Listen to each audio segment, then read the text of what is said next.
ici, c'est le début de la forêt, qui est une autre annexe pédagogique. Et c'est un espace où beaucoup de cours qui sont faits en salle, ils sont pratiqués. D'autres cours même se font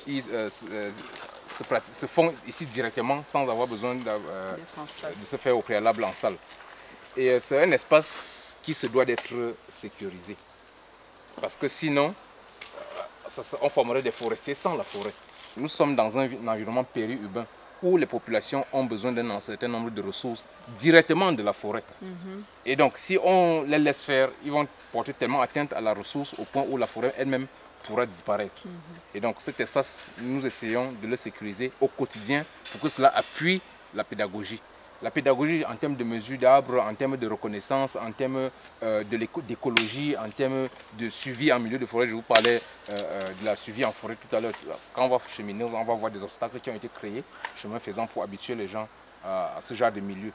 Et donc la sécurisation, nous on l'a fait au quotidien. Parce que justement l'ennemi ne dort jamais. Des patrouilles quotidiennes, matin, soir, matin, soir, matin, soir, matin, soir, de lundi à lundi, je voudrais dire. Donc il n'y a pas de repos. Parfois des patrouilles régulières, des patrouilles inopinées, des patrouilles mobiles, des patrouilles fixes, en fonction des informations qui nous parviennent, ou bien bref, toute une stratégie. On a toute une stratégie pour la sécurisation du milieu. Et comme j'ai dit, l'ennemi ne dort pas. Parce qu'à chaque fois qu'on est descendu, on constate de nouvelles choses. Et donc il faut être là tous les jours.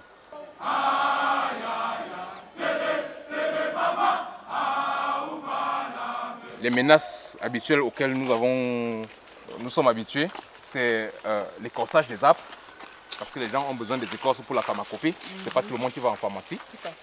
La récolte du bois de chauffe, parfois ils vont jusqu'à abattre les arbres qui sont encore jeunes. Il y a le sciage sauvage. Pour parler un peu des étangs piscicoles, il y en a qui s'en vont faire la pêche de manière complètement illégale, parfois même de nuit, au risque de leur vie, eux-mêmes. Il y a bon, je ne sais pas si je vais dire de la méchanceté aussi. Parfois, des essences, des plants qu'on met qui sont encore jeunes, les gens viennent tout simplement ôter la vie. Soit peut-être parce qu'ils recherchent les pêches pour aller faire autre chose. On a la création des champs. Donc, l'expansion des cultures. Donc, il y a des gens qui détruisent la forêt parce qu'ils veulent y installer de nouvelles plantations. Ça, c'est autant de menaces auxquelles nous faisons face au quotidien. Donc voilà, et c'est tous ces gars que vous voyez autour de moi qui sont chargés de débusquer tous ces gens-là dans la forêt chaque jour. Et je vous parlais des obstacles auxquels les gens doivent être confrontés une fois arrivés à l'école. Ils doivent pouvoir franchir des fosses comme celle-là. Donc je vous parlais de la forêt-école, elle a plusieurs composantes. Nous sommes dans un espace qui a été planté depuis 1956. C'est ce que nous appelons l'arboretum. À côté de ça, on a un peu plus au fond une poche qui est un peu, on dirait, naturelle. D'accord? Et cette poche qui est naturelle, elle est serpentée parce qu'on appelle un sentier dendrologique. À côté de ça, il y a d'autres espaces que nous plantons au quotidien. Même notre ministre des Forêts, l'actuel, c'est le ministre Jules Doré Ndongo, est arrivé dans cette forêt jusqu'à planter. Il y a l'arbre du ministre qui est quelque part là dans la forêt. Donc voilà un peu les actions, je veux dire, de quoi est constituée la forêt, les actions que nous on y mène. Et en matière de sécurisation, de toute façon, on va faire la patrouille, on va faire un parcours tout à l'heure, vous allez essayer de voir ce que c'est la patrouille de sécurisation.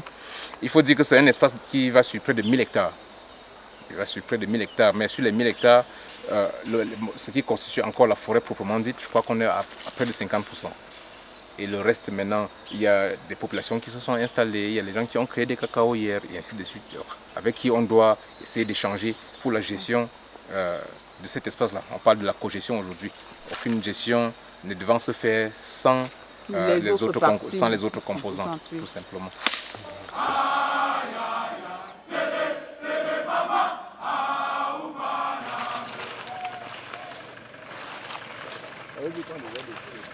On peut même décrypter on regarde les immatriculations temporaires.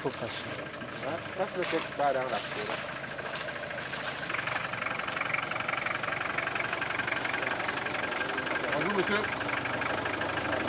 Bonjour madame. Je vais vous perturber. Je suis monsieur Dormont. Je suis le responsable de cette forêt. Qui est une domaine privé de l'école. On peut savoir que vous êtes. Même Donc ici, là, ils ont fait d'abord avant. Ça, ils ont fait avant. Ça a commencé à régénérer. Ils sont encore venus toucher s'ils peuvent. Après, voilà l'activité qui poursuit ici. Là. Là, ça qui se poursuit ici. Mais il ne peut pas gratter tout simplement ce qui coule. Il ne peut pas, il touche. Vous allez voir là devant. Là devant. Non, c'est pas qu'il a pris le temps. Ça ne se fait pas une fois. Regardez ça. Ça, c'est peut-être ceux de l'année passée. L'année il y a 2-3 ans. Ça, c'est ce matin. Ça, il y a peut-être de cela un mois. Vous voyez? Donc le gars revient, il fait son taf. La conséquence, c'est que cela ralentit la croissance de l'arbre. Parce que l'arbre, au lieu de croître, va plutôt développer des énergies pour reconstituer la partie qui est perdue. Entre-temps, le gars ne fait que corser. Première difficulté, l'arbre ne grandit plus. Deuxième difficulté, au fur et à mesure qu'il va faire ça, ça déséquilibre l'arbre et l'arbre va finir par tomber. Et donc quand l'arbre est tombé, tout est perdu. Tout simplement. Je ne sais pas si vous comprenez un peu. Et donc c'est des choses comme ça qu'on constate au quotidien. Et parfois on les trouve même sur pied. Parfois on les prend la main dans le sac. On doit confisquer d'abord le matériel qu'ils utilisent. On les convoque à l'école pour des sensibilisations. Pour leur dire non, écoutez, ne faites plus ça. Ça va vous porter atteinte à ceux qui vont venir après vous, ainsi de suite. Mais ce n'est pas toujours évident, ce n'est pas toujours facile. La forêt sert également d'annexe pédagogique, d'outils pour les cours. Vous voyez, un gars qui sort peut-être de l'extrême nord, scientifique, ça appartient à telle famille, c'est telle espèce, son nom scientifique, c'est tant. Voilà comment on fait pour le reconnaître. Même s'il n'y a pas les caractéristiques pour le reconnaître, le simple fait de dire que ça c'était l'espèce. Maintenant, pourquoi on dit que ça c'était l'espèce et là-bas on n'a pas dit que c'est la même espèce? Ok, quels sont les éléments de différence entre l'un et l'autre? Même si l'enseignant n'est pas là, étant seul, il peut commencer à faire son cours et il sort avec la connaissance suffisante. Voilà à peu près aussi à quoi sert la forêt. Ça aussi, ça nous sert un peu comme le laboratoire. Si vous avez été curieux, je vous ai parlé du pin là-bas. Vous avez vu l'eucalyptus ici. Et là, devant nous, nous avons l'ébène. Ah, c'est ici. Donc, dans ce morceau qui est planté, nous avons comme ça plusieurs essences. On a l'arboretum qui va sur combien de placeaux? Près de 72 placeaux sur près de 5 hectares. Donc, près de 72 placeaux. Un placeau, c'est 25 x 25. Et sur chaque placeau, il y a une espèce différente. Donc ça fait, on a près de combien? Un peu plus de 70 espèces qui sont plantées dans cet espace. Et donc, par exemple ici, c'est l'ébène et ce morceau, notamment cet arboretum, date de pratiquement 1956. Et vous pouvez voir les ébènes qui datent de 1956, quelle est leur taille aujourd'hui. Donc ça aussi, ça nous permet de nous rendre compte que oui, il y a des essences qui grandissent très vite. Regardez l'eucalyptus qui est juste à côté de lui, regardez son diamètre, sa hauteur et consort. Mais l'ébène qui est tout près est encore tout chétif aujourd'hui. Mais qu'est-ce qui n'a pas marché? Oh, ils sont sur le même sol, ils reçoivent les mêmes quantités d'eau. Ils font face aux mêmes attaques. Donc, vous savez que l'ébène et l'eucalyptus ne pourront en aucun cas avoir les mêmes croissances. Donc ça aussi, ça nous sert comme notre laboratoire pour essayer d'avoir des éléments pareils sur la croissance, sur le comportement. C'est aussi ça, la forêt école. Le moabi, c'est une espèce qui est très prisée par les populations parce qu'apparemment, aurait des propriétés médicinales. Et donc, plus on plante les moabis, plus on les écorce. Et pratiquement chaque jour, il ne se passe pas un seul jour sans qu'un seul de ces moabis ne soit écorcé. Et vous pouvez très bien observer à la base des arbres que presque tous sont... Et le problème, c'est que comme ils ne savent pas écorcer, ils écorcent en faisant toute la ceinture. Or, la sève passe justement par l'écorce. Donc, en écorçant de la sorte, l'arbre est appelé à mourir. Et ça, c'est des plantes qui sont en train de souffrir, qui sont même peut-être appelées à mourir déjà, du fait que complètement écorcées, de sorte que la sève ne peut plus remonter pour ravitailler les feuilles. Et donc c'est ce genre d'infractions qu'on constate au quotidien. On a déjà saisi les gens là plusieurs fois, on a saisi les écorces qu'ils ont prélevées, on a saisi le matériel, on leur a même convoqué, ainsi de suite. Mais jusque là, ça ne s'arrête pas. En face du moabi, on a le placeau du Bossé Clair qui a subi pratiquement les mêmes assauts que le moabi est en train de subir aujourd'hui. Tout simplement, vous savez, c'est une espèce qui avait été aussi plantée comme les autres. À la seule différence que lui, il avait un péché mignon. C'est que son écorce aurait des effets aphrodisiaques. Et sachant donc cela, les gens se sont tellement attaqués au placeau, au point où tous les arbres qui étaient dans le placeau ont complètement dépéri. Malgré la sécurisation que nous faisons au quotidien comme je vous expliquais, on ne peut pas mettre un gardien derrière chaque arbre. Comme nous passons là, si on rentre là-bas, on pourrait voir que quelqu'un a écorcé. Ah oui, et c'est ça la difficulté dans le travail que nous faisons. Ce n'est pas si évident comme on peut le penser. Appliquer, c'est de faire comme un chirurgien.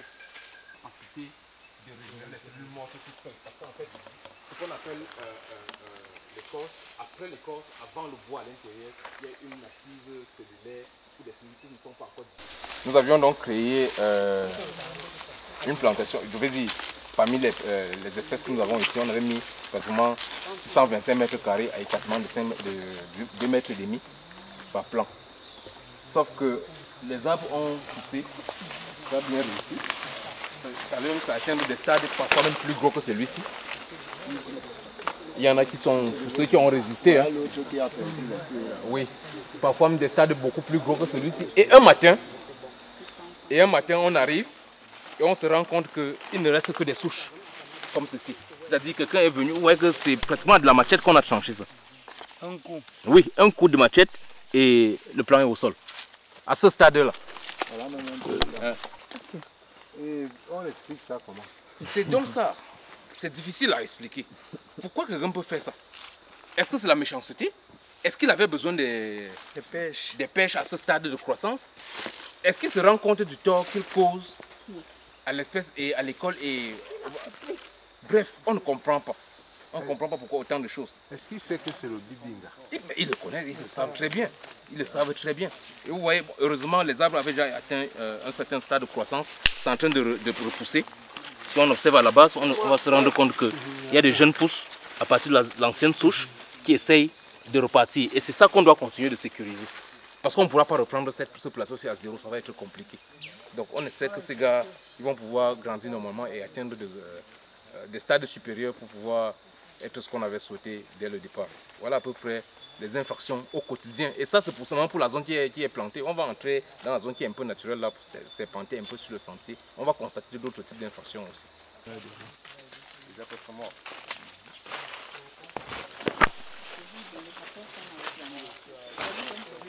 Donc, comme j'expliquais, au préalable, ils avaient commencé par l'écorçage. Ils écorçaient les arbres, ils écorçaient. Et comme on mettait trop l'œil, ils ont préféré plutôt couper. Un sujet comme celui-ci, ils l'ont tellement écorcé au point où il est en train de dépérir. Mais comme les arbres sont aussi ce qu'ils sont, ils continuent de fournir des efforts et ils essayent même de rejeter des souches. C'est vrai, la partie supérieure est en train de dessécher, mais à partir de la base, si on observe très bien ici, on a comme un jeune bougeon dont l'arbre essaye de résister aux attaques extérieures et commence à donner une jeune pousse à partir de la base parce que le haut est pratiquement complètement desséché déjà. Et donc, c'est aussi à ça que sert la patrouille pour pouvoir constater ce genre d'infraction et prendre des mesures. Et parmi les mesures qu'on peut prendre, c'est des réunions de concertation, de sensibilisation avec les populations. Parfois, ce sont nos élèves qui peuvent être aussi à l'origine de ça, donc on doit aussi pouvoir échanger avec eux pour qu'ils se rendent compte de l'importance et des dangers de l'écorçage qu'ils font sur nos arbres. Voilà à peu près.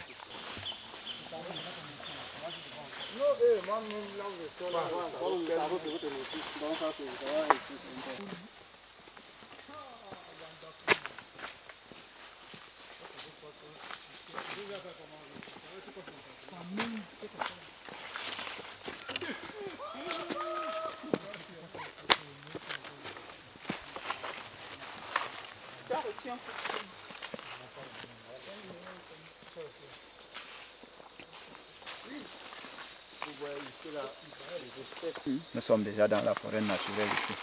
Là-bas, c'était les arbres plantés, qu'on a appelé l'arboretum. Ici, nous sommes dans la forêt naturelle. Donc, c'est ici qu'on marche. Parfois, on est sur le sentier. Parfois, on est dans la forêt, comme ça, on marche seulement dans la forêt. Quand on fait les parties, il y a des moments qu'on peut marcher ici. On marche comme ça, ici, on regarde de part et d'autre, on essaie de voir s'il y a des infractions. Donc, quand on voit comme ça, on sait que tout est normal. On passe. On doit plus avoir les yeux ouverts et les oreilles pour écouter. Est-ce qu'il y a quelqu'un qui a un coup de machette quelque part? Est-ce qu'il y a une tronçonneuse?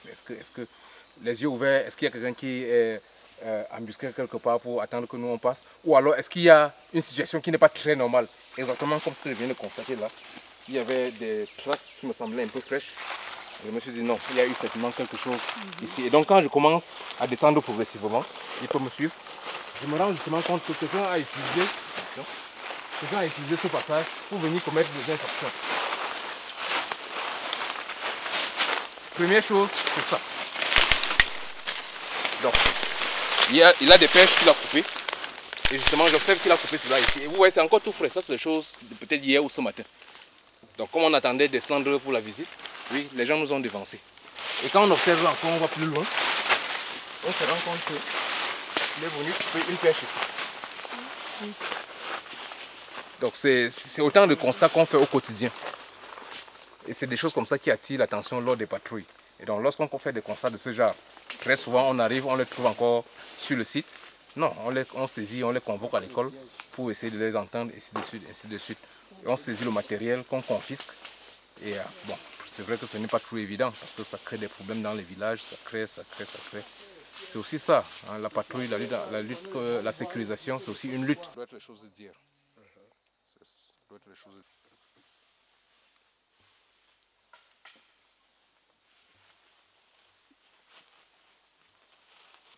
Ils ont planté.